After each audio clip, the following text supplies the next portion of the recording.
नमस्कार दोस्तों।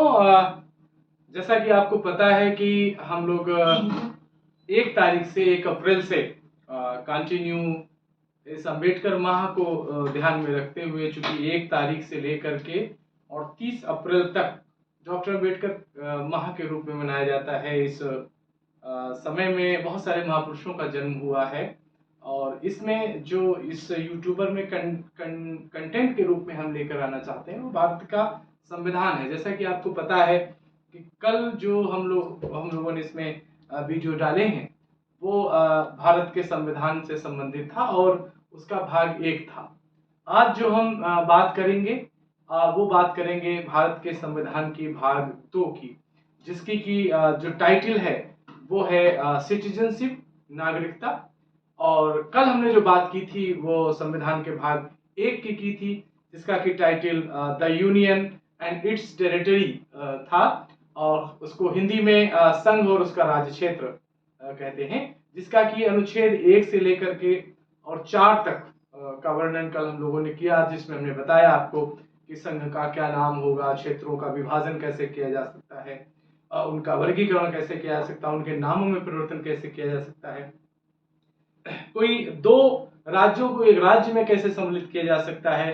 तो ये सारी बातें कल हम लोगों ने डिस्कशन की थी अपने जो है चैनल के माध्यम से, और आज बहुत सारे लोगों ने उसको लाइक और सब्सक्राइब किया है। सभी लोगों का बहुत बहुत धन्यवाद, और ज्यादा से ज्यादा लोग उसको लाइक सब्सक्राइब करेंगे तो मुझे थोड़ा हौसला मिलेगा और मैं कुछ ज्यादा अच्छी और बेहतरीन कंटेंट आपके समक्ष प्रस्तुत करूंगा। आज जो है वो भारत का संविधान का भाग 2 पर हम चर्चा करने के लिए यहाँ प्रस्तुत हैं, और उसका जो टॉपिक है, उसका जो टाइटल है, उसका जो भाग है वो है नागरिकता। आप जैसा सभी लोग जानते हैं कि किसी भी देश के लिए नागरिक होना उस देश के लिए शान की बात होती है, और सभी लोग उस देश के नागरिक नहीं हो सकते। जो वहां निवास कर सकते हैं, लेकिन जरूरी नहीं है कि वहां के नागरिक हों। नागरिक के लिए बाकायदा संवैधानिक और कानूनी प्रक्रिया है। कानून के द्वारा ही वो स्टैब्लिश नागरिक माने जाते हैं, चाहे वो जन्मजात हों, चाहे वो उनको बनाया गया हो बाद में, चाहे वो सरकार उनकी नागरिकता प्रदान करे। दुनिया के तमाम देशों में इस प्रकार की व्यवस्थाएं हैं कि लोगों की नागरिकता दी जाती है, नागरिकता छीनी जा सकती है। नागरिकता भारत में भी एक बहुत बड़ा मुद्दा रहा। आप सभी लोग जानते हैं कि एनआरसी एक बहुत बड़ी मुद्दा रहा, जिस पर बहुत सारा विरोध प्रदर्शन पूरे देश में हुए, और आज भी वो मसला पूरी तरीके से सेट डाउन नहीं हुआ है। वो भी आज भी वो उसमें गतिरोध की स्थिति बनी हुई है। सरकार का कुछ कहना है और जो उसको सपोर्ट नहीं करने वाले लोग हैं उनका कुछ और कहना है। लेकिन हम लोग यहाँ पर जो उपस्थित हैं, मैं उपस्थित हूँ वो बताने के लिए कि भारतीय संविधान में जो नागरिकता का जो पार्ट है वो 5 अनुच्छेद से लेकर 5 से लेकर वो 11 तक में उसका वर्णन है भारत के संविधान में। उसमें सबसे पहला जो अनुच्छेद है, अनुच्छेद 5, वो ये बताता है कि भारतीय संविधान के प्रारंभ पर नागरिकता किसको प्राप्त होगी, कौन भारत के संविधान के लागू होने के बाद भारत के नागरिक होंगे। उसके बाद पाकिस्तान, चूंकि आपको पता है कि पाकिस्तान हमारा साथ में ही था, बाद में उसमें देश में विभाजन हुआ। उसके बाद वो कौन से लोग होंगे, जो पाकिस्तान के लोग भी भारत अगर आ गए तो भारत की नागरिकता प्राप्त कर लेंगे, या हम उनको शत्रु राष्ट्र की श्रेणी में रखने का काम करेंगे। पाकिस्तान से कोई यहाँ आता है, वो कहता है हमें नागरिकता चाहिए, तो उसका क्या प्रोविजन है। हमारे यहाँ से कोई जाता है तो उसका क्या प्रोविजन है, कैसी किसी की नागरिकता विड्रॉ की जा सकती है, इन सब का वर्णन और इन सब की जिम्मेवारी अगर किसी के पास है तो भारत सरकार के गृह मंत्रालय के पास में है।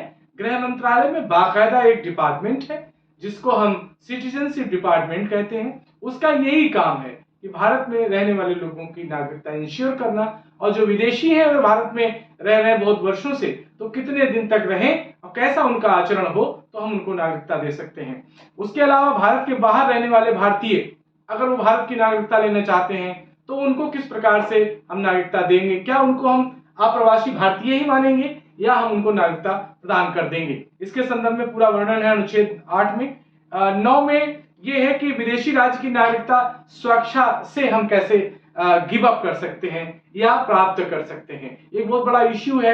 बहुत सारे हमारे भारत के मूल के लोग हैं जो अमेरिका, इंग्लैंड और दुनिया के तमाम देशों में हैं, और अच्छी बात यह है कि बहुत बड़ी कंपनीज में वो लोग अपना जो है वो सीईओ हैं, और हम लोग शान से आज ये कहते हैं साहब वो भारत के मूल निवासी हैं या भारत के मूल नागरिक रहे, बट आज वो नागरिक नहीं है भारत के।